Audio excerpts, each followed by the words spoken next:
Te doy la bienvenida a tu curso de técnicas para desarrollar tu creatividad. Yo soy Nadia Michelle y antes que nada quiero felicitarte. Felicitarte porque el hecho de que estés aquí implica que no solamente tienes la inquietud, sino también la iniciativa y curiosidad para descubrir si puedes desarrollar tu creatividad. Para mí ya estás del otro lado. Lo único que me resta es compartirte algunas teorías y herramientas que te ayudan a conseguir este objetivo. Preguntas sobre creatividad es uno de los cuestionamientos que nos hacen más comúnmente nuestros estudiantes, tanto en las clases como en espacios en vivo. En Platzi Sessions o mentorías expert, uno de los cuestionamientos que más me hacen los estudiantes es ¿cómo puedo encontrar un proyecto para desarrollar mis habilidades? ¿Cómo puedo encontrar una oportunidad de negocio? ¿Cómo puedo encontrar inspiración o mi estilo propio? Al final de cuentas, todas estas preguntas se pueden resumir en ¿cómo puedo desarrollar mi creatividad? Y eso significa que este curso es para ti, sin importar si vienes del área de ingeniería, de diseño, de negocios, definitivamente vas a encontrar beneficios personales en desarrollar tu creatividad. Y ese es mi objetivo. Mi objetivo es demostrarte que todos podemos ser creativos. La creatividad es un recurso inagotable, es un recurso renovable y completamente accesible. Esto quiere decir que todos podemos tener ideas en cualquier momento y que esas ideas no se van a terminar. Al final del día, si tú tenías la impresión de que la creatividad era algo que no se puede aprender, tiene mucho que ver con una falta de estructura, con una falta de metodología. Y justamente lo que vamos a hacer en este curso es darle una estructura y darle un orden a la información que te presento para que tú puedas desarrollarla. Primero vamos a definir qué es la creatividad, luego vamos a platicar sobre herramientas para que desarrolles esa creatividad en solitario, en conjunto con otras personas, trabajando en remoto y vamos a terminar hablando de diferentes técnicas para que tú selecciones cuál es esa idea con la que verdaderamente quieres comenzar a trabajar. Y es momento de que deje de hablar y comencemos a trabajar de una vez. El primer reto para tu curso de desarrollo de creatividad será que en la caja de comentarios te presentes de forma creativa. No olvides el objetivo es que sepamos quién eres. No hay respuestas correctas, no hay respuestas incorrectas. El reto en realidad es que te animes a hacerlo.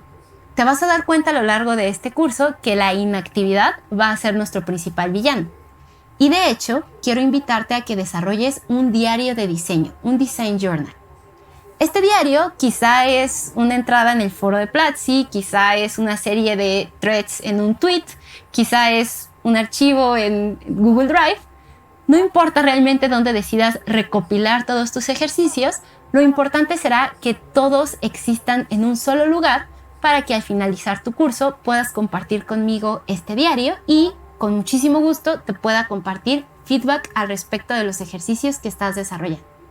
Bien, si estoy pidiéndote que te presentes, lo justo es que también me presente yo contigo.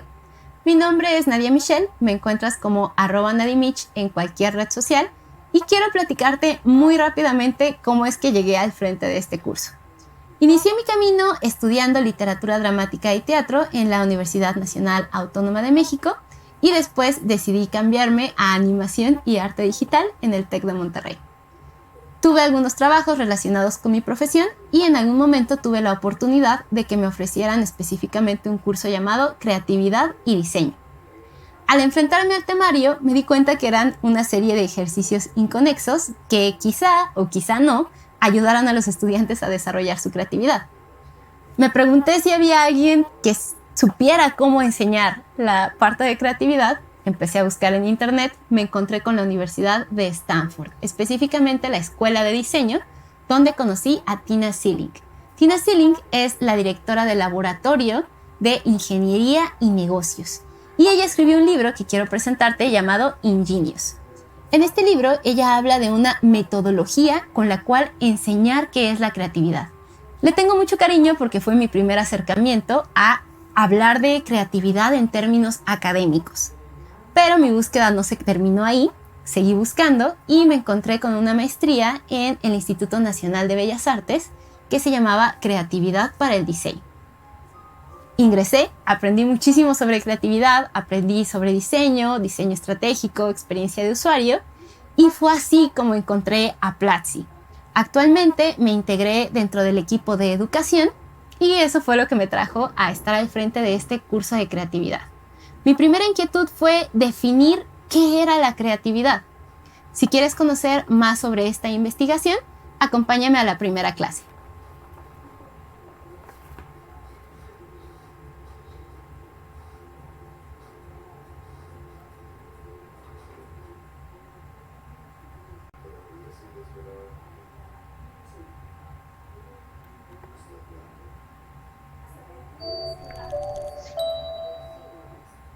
Como ya te comentaba, todo este viaje comienza porque me cuestioné qué es la creatividad y si era algo que podía enseñar.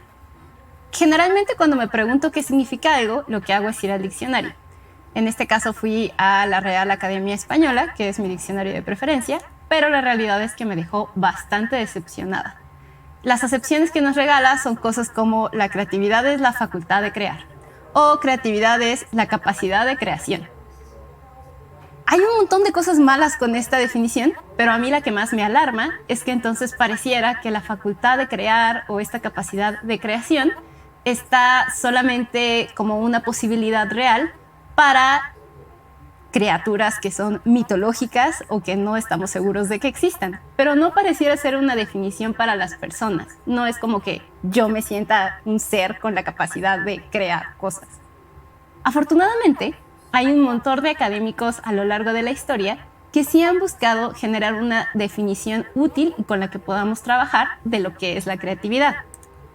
Voy a compartirte algunos de ellos de forma bastante fluida y más que fijarnos en cada una de las definiciones que han existido, te aseguro que hay más, quiero que te pongas a pensar en cuáles son esos rasgos, esos elementos, esos comportamientos afines a lo que se ha definido como creatividad.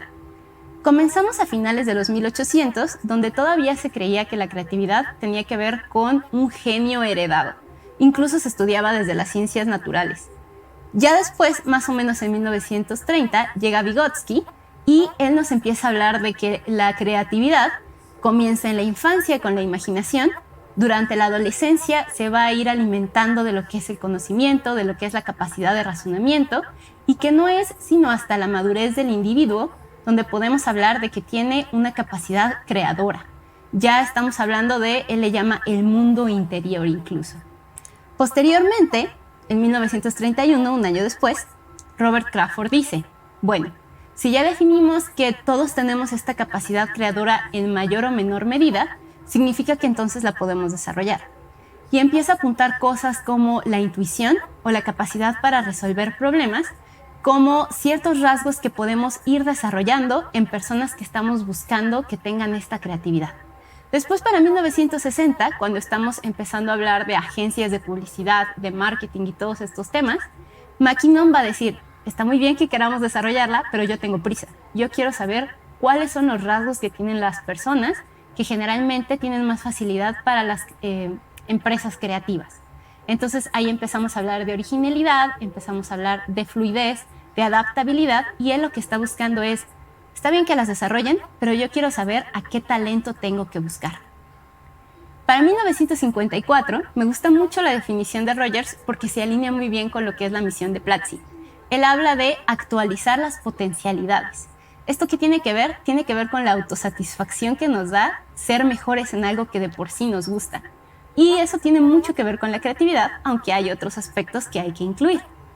1991, ya estamos hablando de crecimiento económico, estamos hablando de un panorama mucho más de negocios en lo que es la globalización.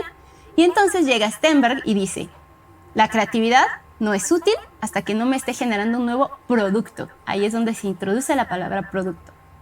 Durante los 90 vamos a tener sobre todo a Howard Gardner, que ustedes puede que lo conozcan por las inteligencias múltiples, y la realidad es que definitivamente no es mi teoría favorita, porque él habla de que la creatividad solamente se puede expresar en campos específicos. Peor aún, a mí me pasó, por ejemplo, en el bachillerato, que nos decían, bueno, usted alumno, identifique cuáles son esas inteligencias en las que usted se puede desarrollar. Entonces inmediatamente te estaban segmentando, estaban diciendo que era bueno para la inteligencia espacial, a lo mejor no lo iba a hacer para la inteligencia lingüística o para la inteligencia matemática. Está teniendo una visión bastante fragmentada de la capacidad creadora. Pero agradecemos su esfuerzo y hay otra cosa muy buena que nos dejó. Le quita a la persona la responsabilidad de sentirse creador. Dice, a ver, el humano es el creador, pero la creatividad es lo que está expresando con él. Está desvinculando a la persona del acto o el producto creativo y eso le da un respiro a las personas. Con esta definición, entonces, de la Torre, hacia los finales de los 90, nos puede decir que la creatividad es un bien común. Aunque sea una capacidad individual, aunque tú o yo podamos tener momentos creativos, la creatividad es un bien afín a todos. Todos podemos gozar de los beneficios que nos va a dejar. Y a principios de los 2000 ya viene el señor Holman con una definición que le gustaba muchísimo a Steve Jobs, que tiene que ver con la conectividad. Holman nos habla de que la creatividad es la capacidad de conectar y combinar. Quiero que te acuerdes mucho de esto más adelante. Hay muchas otras definiciones, llegamos al 2020 y a la definición que vamos a generar para este curso. Considera cuáles son las 4 ramas o los 4 aspectos que más estuvimos repitiendo a lo largo de este breve recorrido por la historia. Estuvimos hablando de la persona, estuvimos hablando del producto, del proceso y del ambiente. De hecho, en 1950, Mel Rhodes lo definió como las 4 P's de la creatividad. No te vayas a confundir con las 4 P's que luego enseñan en mercadotecnia. Para el ambiente decía la presión del ambiente. Estos 4 grandes conceptos te van a ayudar a generar tu propia definición de creatividad.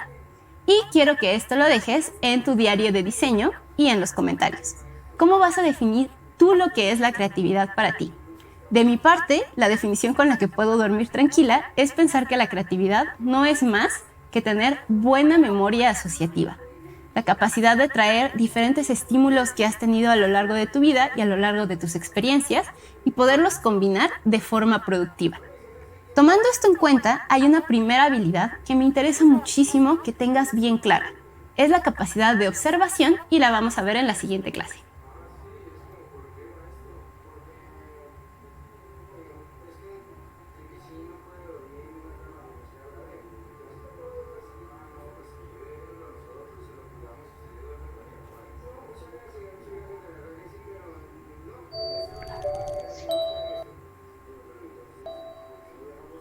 ¿Estás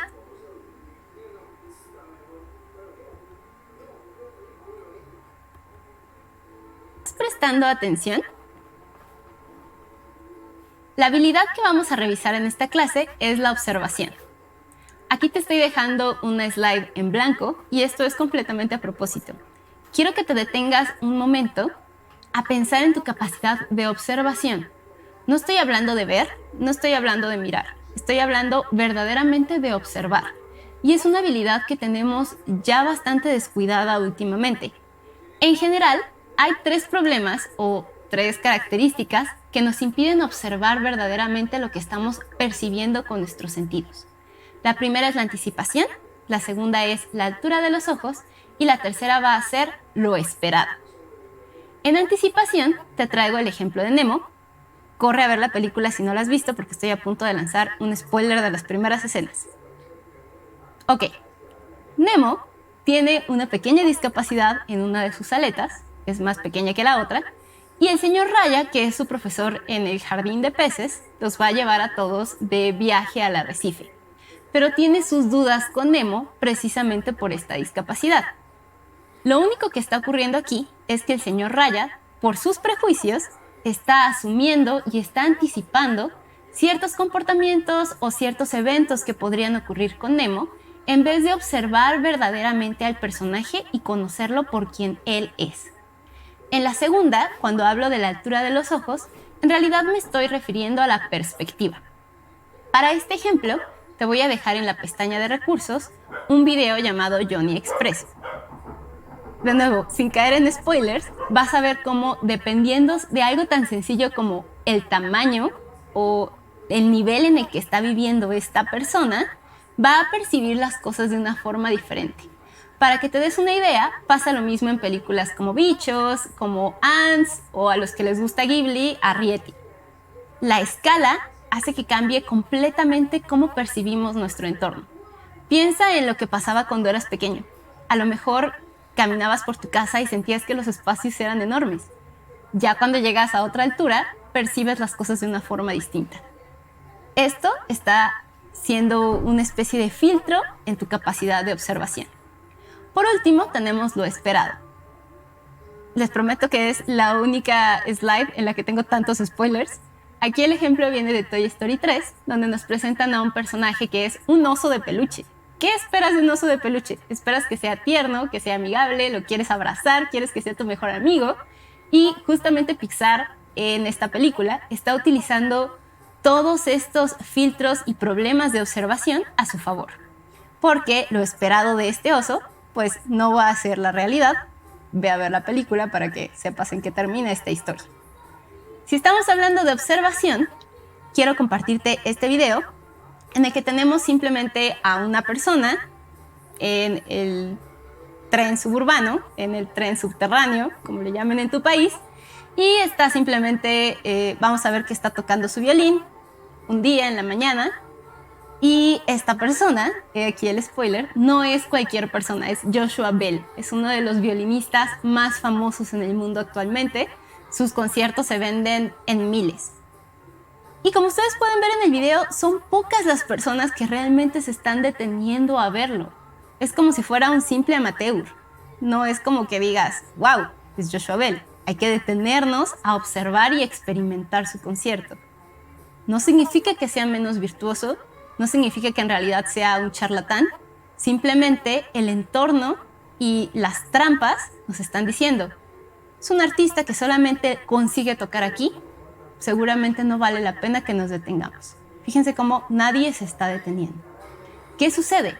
Lo que sucede es que en sus conciertos tenemos el precio, tenemos la etiqueta con la que nos tenemos que vestir, tenemos que él está en una tarima que está por encima de nosotros y todos esos códigos nos están diciendo qué observar y qué esperar.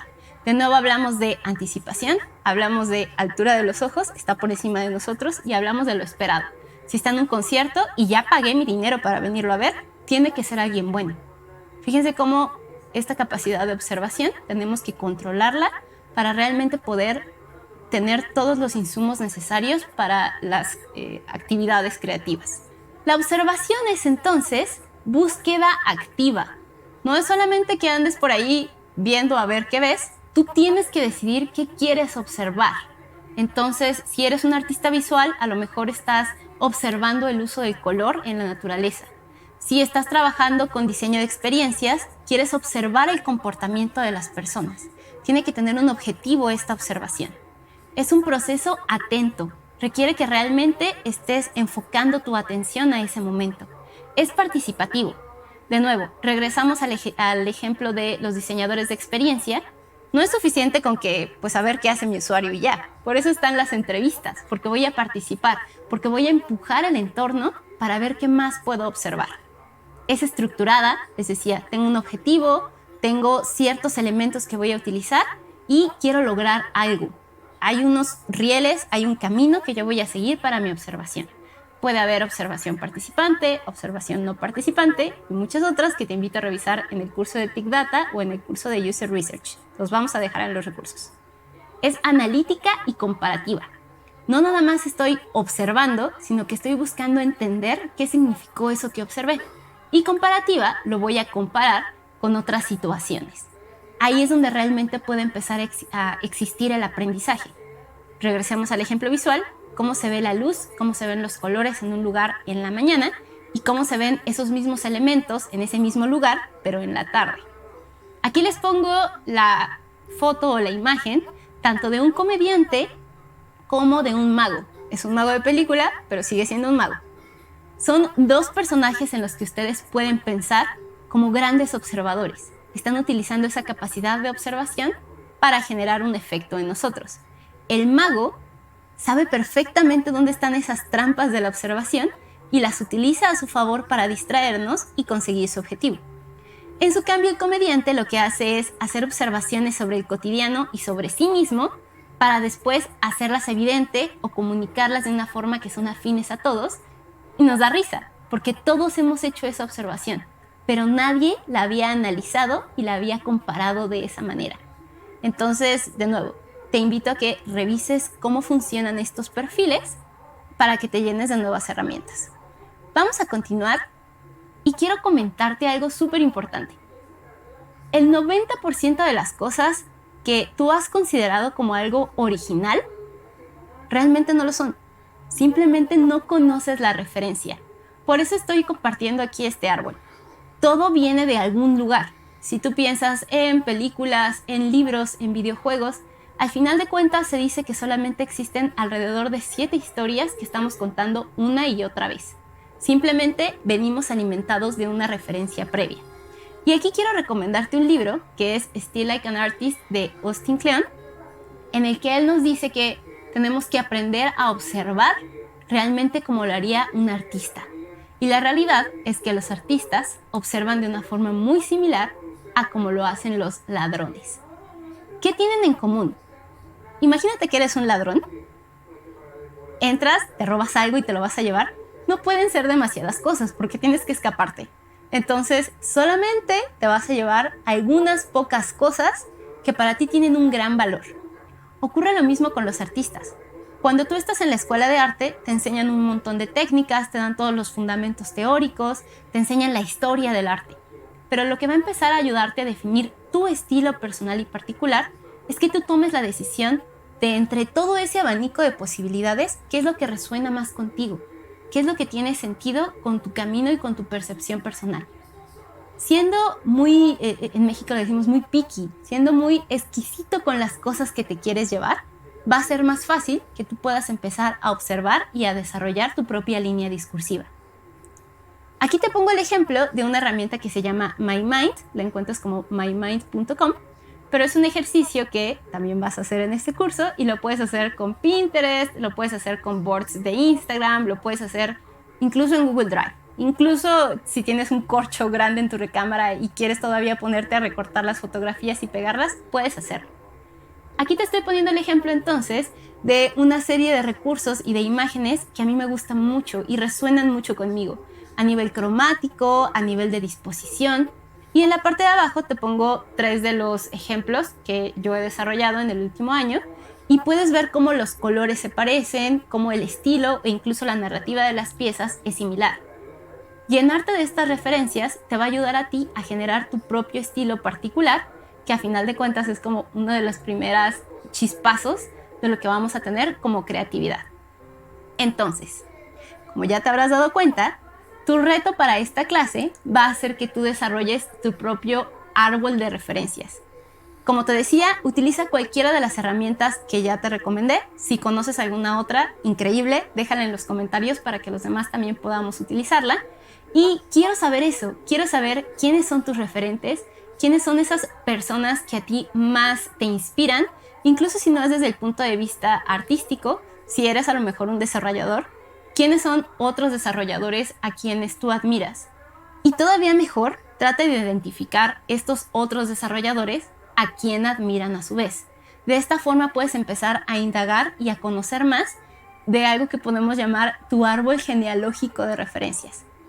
Déjalo en los comentarios, añádelo a tu diario de diseño que estamos desarrollando en este curso y te veo en la siguiente clase.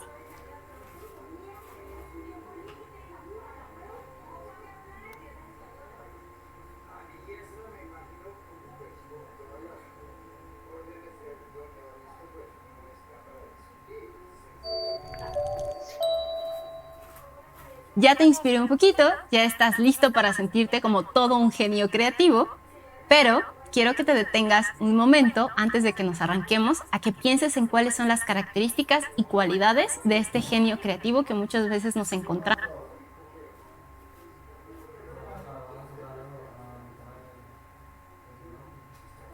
en el entorno laboral. ¿Quién es esta figura?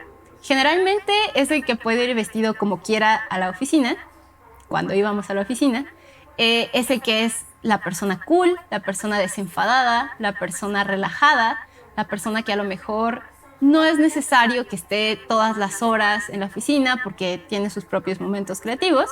Y este tipo de personaje nos lo enseñaron mucho en la televisión. Series como Mad Men, series como Suits, nos enseñaron que el creativo, incluso en Avengers tenemos a Iron Man, tenemos a este personaje que tiene una serie de cualidades que me interesa que te detengas a analizar verdaderamente. Acuérdate que ya hablamos de la capacidad de observación y vamos a romper con lo esperado. Entonces, ¿cuáles son las características de esta persona? Genera ideas de la nada, siempre termina salvando a la compañía en el último momento, es innovador, trabaja solo. Esas serían como las características positivas o por las que queremos tener a alguien así en nuestro equipo. Pero hay otras que también están presentes. Tiene un proceso privado. De pronto en Mad Men veíamos que Don Draper se encerraba en la oficina, tomaba muchísimo licor y de pronto salía con una idea novedosa. Entonces pareciera un proceso místico, pareciera que no sabemos cómo, pero las ideas llegaron y hay que respetarlo. También significa que le cuesta explicar su proceso. No es alguien que podría ser un mentor, no es alguien que podría enseñarte a pensar como él. Simplemente te dice, yo tengo ideas, déjamelo a mí. Eso también significa que no es muy bueno trabajando en equipo. Es más como, hay que esperar a que el creativo lo resuelva, hay que confiar en él, todo va a salir bien. ¿Ya está? No. Casi siempre llegan en el último minuto y nos salvan a todos. Hay que esperar. A mí no me gustaría trabajar con alguien así en mi equipo, sinceramente. Es impredecible. Son personas temperamentales, son personas de las que nunca sabemos qué esperar, pueden hacer algo inesperado en cualquier momento, es una consecuencia de su capacidad de innovación, pero también es una persona a la que le cuesta trabajo seguir los acuerdos. A lo mejor ya nos habíamos puesto de acuerdo, ya sabíamos que íbamos a presentar, llegamos a la junta frente al cliente, le toca participar y empieza a vender una idea completamente distinta. Es una idea buena, afortunadamente, pero ninguno de nosotros sabía lo que iba a pasar ahí. Nos agarra un poco desprevenidos y toca fingir que todos estábamos alineados en la misma comunicación, lo cual no es cierto. Afortunadamente, todas estas características están empezando a derrumbarse. Nos estamos comenzando a dar cuenta de que el genio creativo tiene que evolucionar. Y muchas empresas están pasando a esquemas de co-creación, donde ya no solamente diferentes participantes dentro del equipo están creando, sino que incluso se invita a los usuarios finales a que participen en el proceso de creación. Esta co-creación es explorada muy a fondo en el libro de Alejandro Masferrer, que se llama Procesos Creativos. Y en este libro, él nos habla de los 3 retos principales que va a tener cualquier equipo que se esté enfrentando a este nuevo paradigma de la co-creación. Van a ser los procesos inclusivos, las herramientas accesibles y los lenguajes comunes. Vamos a revisar el primero. En los procesos inclusivos hay que pensar no solamente en tener claro el objetivo, que es algo que muchas veces se tiene en la empresa, sino también de definir la metodología. ¿Cuál de las herramientas, que vamos a ver en este curso, vamos a utilizar como equipo para generar este proceso de ideación? Es importante que todos estemos jugando con las mismas piezas para que después podamos tener lenguajes comunes. Hay que tener muy claro cómo vamos a llegar a nuestro objetivo y cuáles son los pasos que vamos a seguir. Pongo el ejemplo del libro, que es con un equipo deportivo. Nos habla de que a lo mejor tengo un montón de talento, tengo estrellas en el campo de juego, pero el equipo no está funcionando, porque todos quieren hacer el trabajo de todos. Todos quieren bajar a defender, todos quieren subir a atacar, todos quieren centrar y dar el pase del gol, pero los equipos no funcionan así. Hay que tener claro quién va a ser el defensa, quién va a ser el medio, quién va a ser el rematador. Cuando ustedes tengan claro en su equipo quién va a tener cada una de estas funciones, va a ser mucho más fácil que realmente todos puedan aportar al proceso. También es súper importante que nunca pienses en un ellos y nosotros. Si invitas a alguien que no es parte del proceso comúnmente a que participe, jamás te refieras a nosotros los de la empresa y ustedes los que están invitados para esta actividad. Tenemos que hablar de igualdad, tenemos que hablar de que todos estamos en las mismas condiciones. Es un proceso inclusivo. Y esto me lleva al segundo punto. En el segundo punto vamos a hablar de lenguajes comunes. No me refiero nada más al idioma, que también es súper importante. Cada vez más en las empresas nos están solicitando que dominemos el inglés, porque si estamos trayendo talento de diferentes partes del mundo, es importante que a nivel idioma todos tengamos un lenguaje común en el que podamos expresarnos. Pero va más allá de eso. Tenemos que hablar de normas y de conductas. ¿Qué se espera de nosotros en cada uno de los momentos? ¿Cuáles son los medios o los mecanismos por los que vamos a estarnos comunicando? ¿Cuáles son incluso la jerga o las palabras que estamos utilizando para este flujo de información? Tiene que ver con el trato, tiene que ver con el nivel de detalle, tiene que ver con en qué momento expreso con qué nivel de profundidad o de claridad mi idea. ¿Solo es una idea general o ya la tengo que expresar en este momento con fecha, con hora, con stakeholders? Un libro que te recomiendo muchísimo para esto es el de Creativity Inc. de Ed Catmull. Es muy engañoso porque, por ejemplo, a mí me lo regalaron pensando que era un libro de creatividad.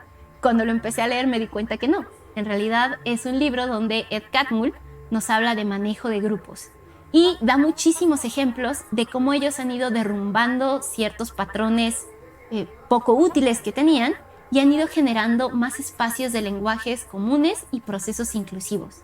Entonces te recomiendo muchísimo que lo leas y que no te dejes engañar por el título. Finalmente tenemos herramientas accesibles.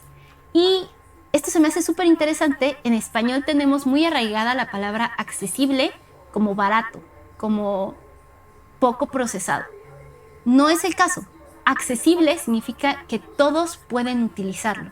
Las herramientas accesibles son necesarias porque es la única forma de asegurar que estás realmente teniendo un proceso inclusivo en el que todos están participando.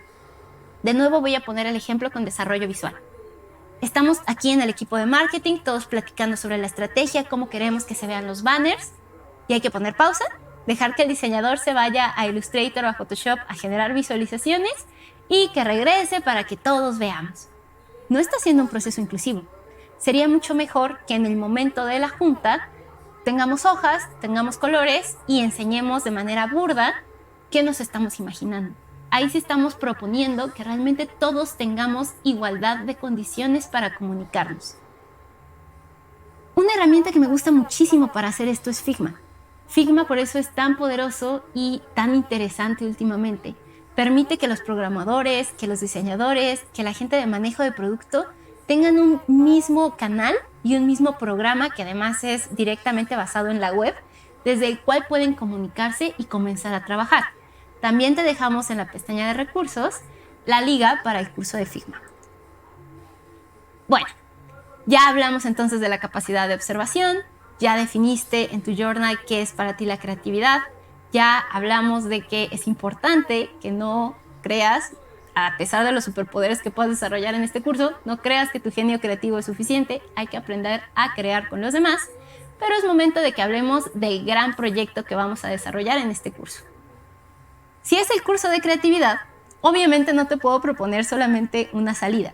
De hecho, mi ideal sería que si tú le diste clic y te acercaste a este curso, es porque hay algo que quieres crear, hay una inquietud que tienes y que quieres desarrollar. Si no es el caso, hay otras opciones que quiero darte. A lo mejor llegaste a este curso a través del curso de cómo probar tus ideas, donde estamos ayudando a Rafa a ayudar a que su negocio deportivo pueda tener éxito. Si ese es el caso, puedes encontrar el brief en los recursos. Otra opción que te voy a dar es que vamos a crear un juego. Vamos a crear un juego donde tú hagas visible algún problema social que tú conozcas. Si quieres conocer más de este proyecto, también te dejo la liga en los recursos. Y finalmente, el más abierto, en el que a lo mejor dices, no me gustó el 1, no me gustó el 2. La tercera propuesta de proyecto que te voy a dejar es que generes un producto a partir de lo que está ocurriendo en el 2020 con la pandemia. El coronavirus inevitablemente cambió cómo estamos experimentando nuestras relaciones sociales, nuestro acercamiento con nuestro consumismo, cómo llevamos nuestra seguridad, cómo llevamos nuestra salud. De todos los problemas que pueden existir, escoge uno y vamos a generar ideas para él en este curso.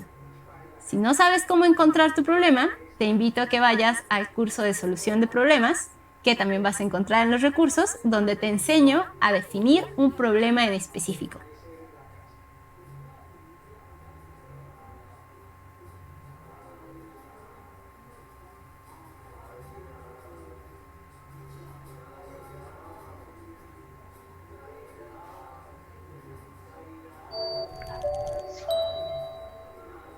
Excelente.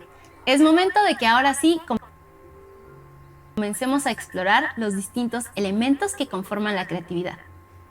Recuerda que ya revisamos que esto no es una definición en piedra, pero sí me gustaría que exploráramos cómo lo está desarrollando Tina Seelig en su libro de Ingenious. Ella nos habla de un engrane de innovación.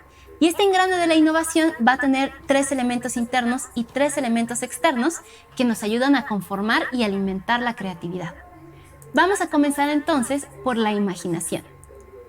Quizás has escuchado el dicho de Picasso que dice: todos los niños nacen siendo artistas. Y es cierto, la realidad es que apagamos tanto nuestra curiosidad como nuestra creatividad para hacer lo que se espera que seamos. Habla mucho mejor al respecto Sir Ken Robinson en su TED Talk Cómo las escuelas matan la creatividad, y nos hace reflexionar sobre que tratando de prepararnos para el futuro, tratando de prepararnos para algo que no existe, dejamos de experimentar y dejamos de retarnos en presente.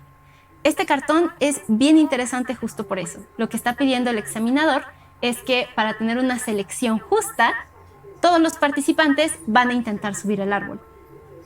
Es evidente quién lo va a lograr, es evidente quién no lo va a lograr, pero también me puedo imaginar que si esta fuera una competencia de natación, evidentemente el pez ganaría. Aquí es donde comienzan los problemas de lo que nos planteaba Howard Gardner. Si pensamos en inteligencias múltiples, eso significa que no podemos desarrollarnos de manera integral. Este tema de la imaginación es afín a todos.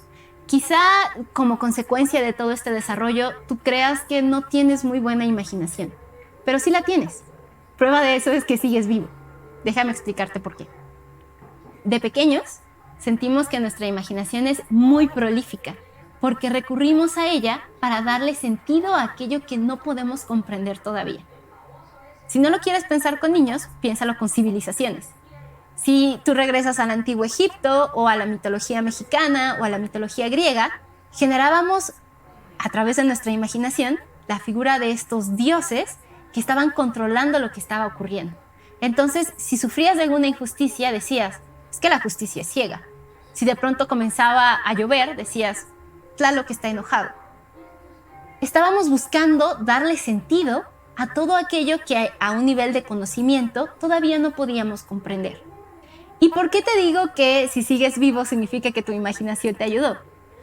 Porque todos estos sistemas, al final de cuentas, la imaginación son sistemas que estamos creando, nos ayudan a navegar en nuestro entorno. Voy a contarte algo. Cuando era pequeña, no es cierto, todavía lo hago a veces, yo ya sé mentalmente más o menos cuántos segundos tengo entre el momento en el que apago la luz del baño y corro a que mis pies estén arriba de mi cama.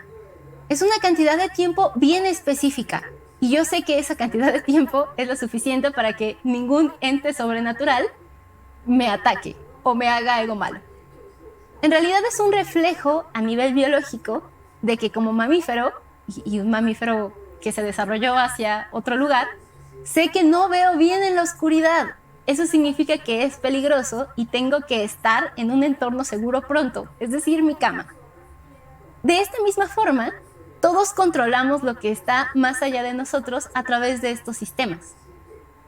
Ojo aquí, quizá el sistema se te sale de control y entonces vienen estas manías como las personas que no pueden pisar líneas en azulejos, las personas que siempre tienen que subir escaleras en números pares, las personas que tienen que estornudar en múltiplos de 3. Son sistemas que está creando nuestra imaginación para que nosotros nos sintamos seguros. ¿Ya te diste cuenta? La imaginación está presente aunque tú creas que no está. Lo importante es que la aceptes y la utilices en tu beneficio. Todos los ejemplos que estuviste viendo aquí vienen de Instagram, de una cuenta que se llama Deep Dark Fears, donde lo que hace el artista es que recopila estos miedos infantiles de las personas y los representa de manera visual. te invito a que la consultes. Aquí te muestro un ejemplo de un ejercicio muy sencillo con el que puedes empezar a desarrollar tu imaginación. Agarra una hoja, ya sea física o digital, y vas a hacer grandes rayones a lo largo de toda la hoja. Fíjate cómo aquí ya estoy fallando un poco porque estoy haciendo el mismo movimiento. Trata de que tu movimiento sea variado, sea distinto, y cuando hayas terminado de hacer tu movimiento, te retiras, vas a ver tu rayón y trata de buscar figuras que tengan sentido en ese gran rayón. Yo, por ejemplo, encontré la cabeza de un astronauta, una escalera, una ventana, una mujer que está de lado, unos audífonos, un cucharón, una lengua muy larga que se estira y se dobla sobre sí misma. Y hacer este ejercicio, tener que estar interactuando con la hoja, a lo mejor la tienes que mover, a lo mejor dices, no encuentro nada, cambias de color, tratas de enfocarte en otra línea, te va a ayudar a que empieces a despertar esta parte de la imaginación. El conocimiento es otra parte súper importante del engrane interno de nuestra creatividad.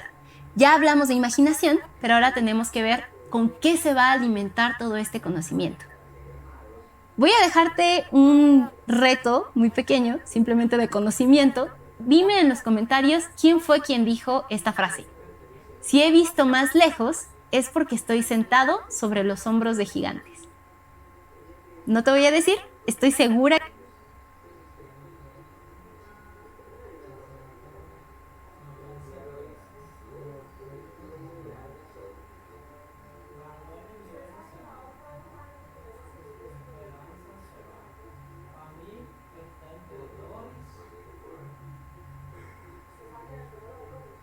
que va a salir la respuesta en los comentarios, pero quiero que reflexiones sobre esto.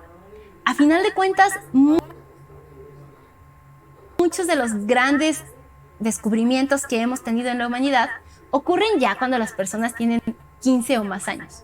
¿Por qué? Porque ya tuvieron todo un bagaje de conocimiento previo. Y todavía es más rico cuando empiezas a ampliar todo ese abanico de conocimiento que tienes y empiezas a mezclar y agarrar elementos de diferentes disciplinas. No quiero hacer un comercial, pero aprovecha Platzi para esto. Puedes estudiar Data Science, User Research en el mismo lugar. Y tener estos conocimientos conectados te va a dar acceso a que imagines nuevas posibilidades. Por último, tenemos la actitud. Sinceramente, lo que hice fue irme a buscar las imágenes más cliché y más estereotípicas que pude de actitud. Tenemos el gatito que se imagina que es un león o un tigre, el perrito que está súper contento y que te dice que vivas la vida como si hubieran dejado la reja abierta. Y aquí en actitud es un poco difícil comunicarte como, venga, tú puedes, ten buena actitud. Porque al final de cuentas la realidad es que la actitud es una decisión consciente. Esto es peligroso porque significa que habrá días que por más que quieras, ese engrane creativo no empieza a funcionar. Pero también significa que puedes hacerte responsable. Identifica cuáles son tus momentos o tus entornos más creativos durante la jornada. Muchas veces será cuando estás relajado, cuando estás en un entorno seguro, a lo mejor es muy temprano en la mañana haciendo actividad física, a lo mejor es tarde en la noche, sentado, tomándote tu café. Identifica dónde están esos momentos y trata de guardar estas situaciones para desarrollarlas en esos momentos. El engrane interno de la creatividad entonces está conformado por la actitud, que es el pistón que va a empezar a que todo comience a funcionar, el conocimiento, que es tu motor, esos elementos internos que hacen que todo funcione, y por último tenemos la imaginación. La imaginación no es más que el chasis, es esa visualización final de todo lo que traemos adentro y cómo lo queremos comunicar. Ahora, si bien la creatividad comienza adentro, se alimenta de lo que está afuera. Acompáñame a la siguiente clase para que te muestre estos recursos.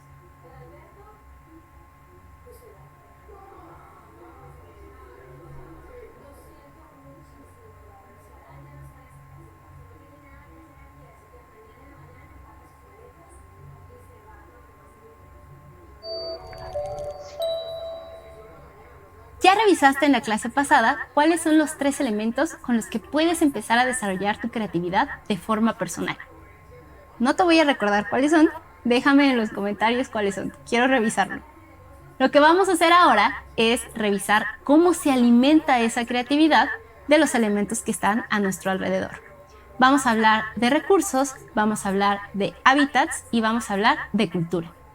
En el caso de recursos, Aquí lo importante es que tú hagas las paces con todo aquello que no tienes. Vamos a dejar de pensar en lo que me falta y más bien voy a construir a partir de lo que sí tengo. Te pongo un ejemplo con el teatro. Se nota muchísimo cuando una compañía es amateur o no profesional, porque a lo mejor están armando una obra de época, rococó, y están tratando desesperadamente de hacer los vestuarios. Utilizan papel, utilizan otro tipo de vestuarios y tratan de adaptarlos, y al final se ve medio hecho, como que logras entender que están tratando de comunicarte, pero es evidente que no es la cosa verdadera. En cambio, compañías que a lo mejor tienen poco presupuesto, pero son profesionales, toman una decisión y dicen, no tenemos dinero, vamos a trabajar a partir de eso. No vestuarios, no escenarios, y vamos a enfocarnos en las luces. Entonces tienes estas apuestas donde en escena vas a ver solamente algunos cubos negros en el fondo dando la idea de escenario y encuentras a tus actores vestidos de forma neutral, negro, a lo mejor con vestuarios medio deportivos, tratando de no llamar la atención. Y dices, venga, esta es la apuesta, este es el discurso creativo que está teniendo esta compañía.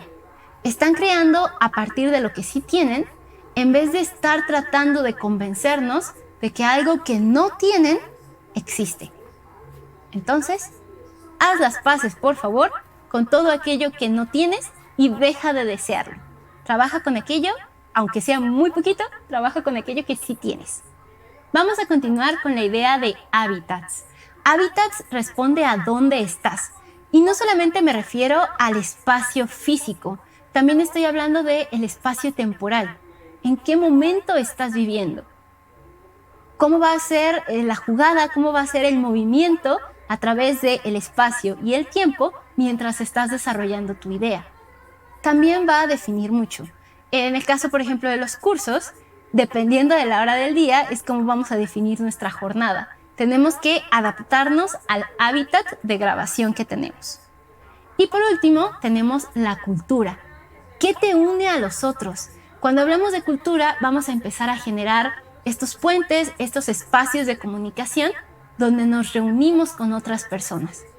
Esta cultura está dado por tus contextos, tu contexto político, tu contexto social, tu contexto tecnológico, espiritual, todas esas cosas que conforman una cultura o subcultura.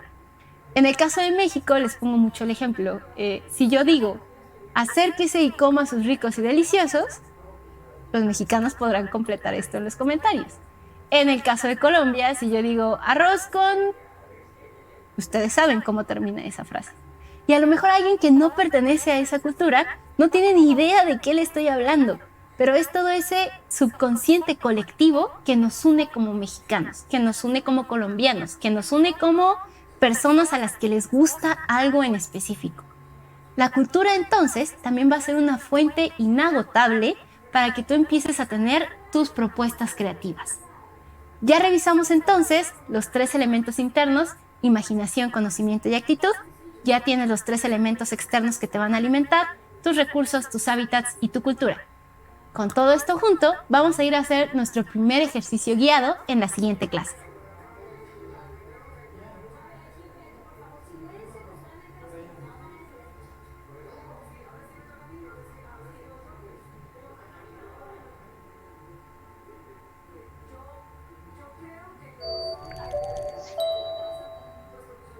Quiero comenzar esta clase contándote una historia.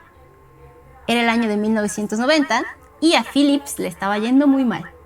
No solamente a nivel económico, estaban pasando una crisis, sino que también estaban teniendo una crisis de confianza. Y en medio de esta situación, deciden contratar a un nuevo CEO, que es Jan Timmer. Jan Timmer lo salvó con el ejercicio que vamos a hacer a continuación. Este ejercicio se llama descontento constructivo. ¿En qué consiste?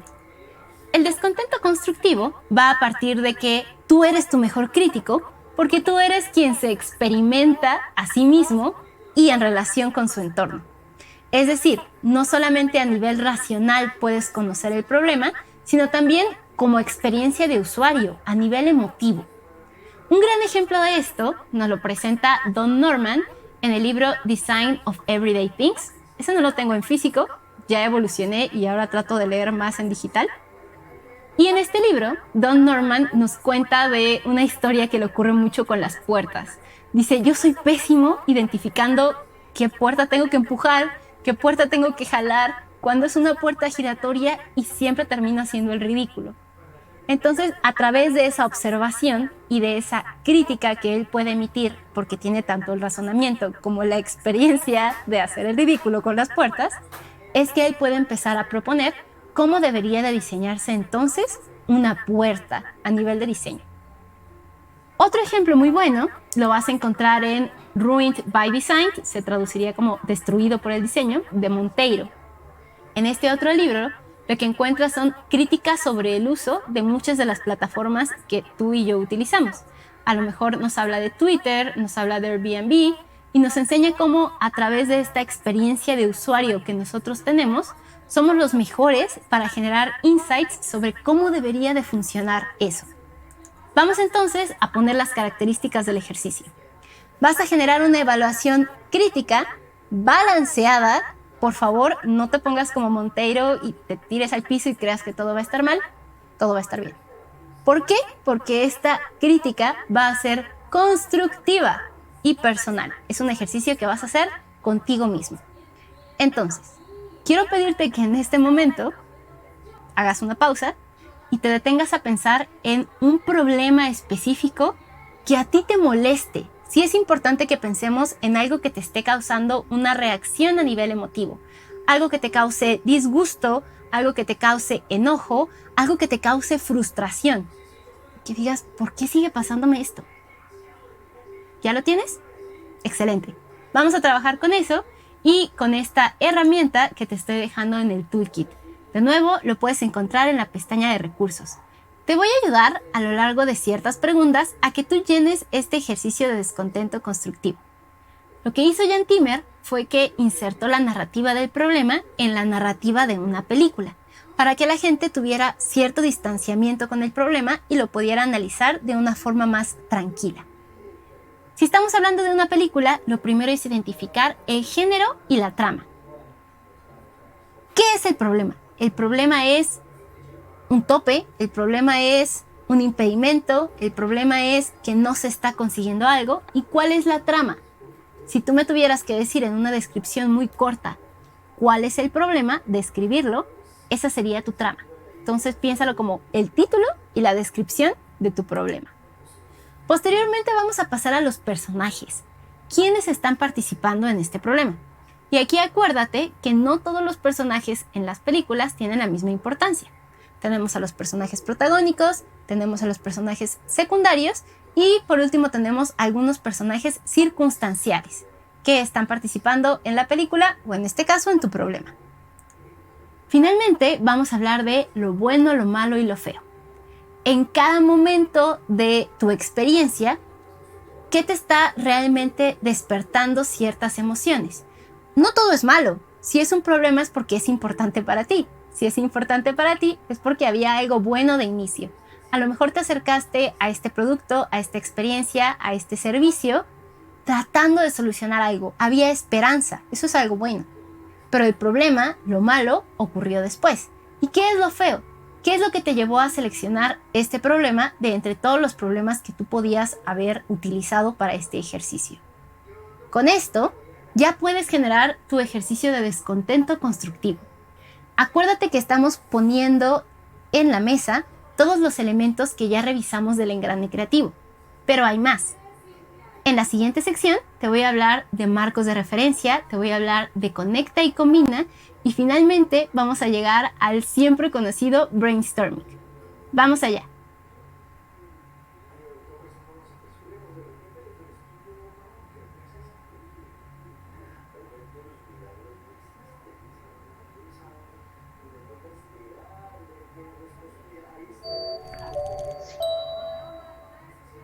Vamos a comenzar con tu módulo de herramientas creativas.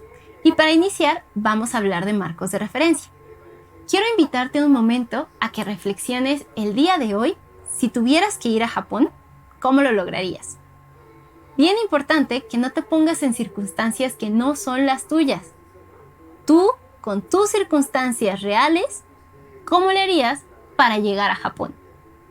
Déjamelo en los comentarios. Cuando hayas resuelto esa primera interrogante, la segunda que vamos a trabajar es ¿cómo conseguirías el día de hoy $100? De nuevo, el día de hoy. No estoy hablando de si fuera freelancer haría esto. No. Tú, Natalia, Carolina, Edwin, con tus circunstancias reales, ¿cómo consigues hoy $100? De nuevo, déjame por favor tu propuesta en los comentarios. Te voy a enseñar cómo todas tus soluciones están dictadas por algo a lo que le llamamos los marcos de referencia. Estos marcos de referencia son estructuras mentales en los que nosotros encasillamos todo aquello que experimentamos y por ende, de donde proviene todo aquello que nosotros podemos crear.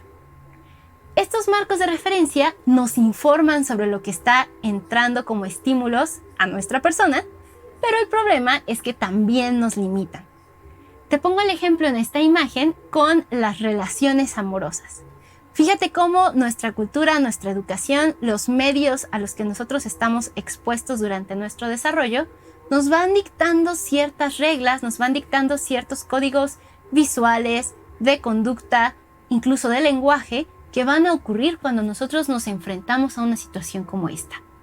¿Qué nos enseñan? Nos enseñan imágenes como las que estás viendo, nos enseñan que va a haber chocolates, que va a haber flores, que va a haber ciertas frases que van a utilizar cuando está ocurriendo un momento de seducción. ¿Cuál es el problema? El problema es que si el día de mañana llega una chica y me ofrece taquitos, ir a cenar unos taquitos y todo, jamás se me va a pasar por la cabeza que está entrando en una situación de seducción, porque no cabe en mi cajita mental, porque no me enseñaron a que los taquitos caben en este marco de referencia. Ese es el verdadero problema con los marcos de referencia. Ahora, no te sientas mal por tener marcos de referencia. Todos los tenemos. La situación y la realidad es que no podemos andar por ahí pensando siempre de forma divergente y lateral sin tomar en cuenta nuestros marcos de referencia porque nos morimos. Piensa que vas a cruzar la calle y de pronto ves el semáforo en rojo. Inmediatamente tu marco de referencia te va a decir luz roja, peligro, alto. Todo bien. No puedo andar por ahí cuestionándome cada vez que veo la luz roja del semáforo a ver si sí o no significa alto, peligro. Por eso es que los marcos de referencia son necesarios, nos ahorran tiempo, nos ayudan a tomar decisiones rápido con la información y es información nuestra que nos ha dado toda nuestra experiencia previa. Entonces necesitamos esos marcos de referencia. La realidad es que también necesitamos saber cómo controlarlos, cómo apagarlos o simplemente hacernos conscientes de que existen, no dejar que nuestra educación, nuestra sociedad y nuestra cultura limiten el rango de ideas y la capacidad creativa que podemos tener. Lo que vamos a hacer entonces es conocer ciertas técnicas para que tú aprendas a romper estos marcos de referencia. ¿Quieres saber cómo? Te veo en la siguiente clase.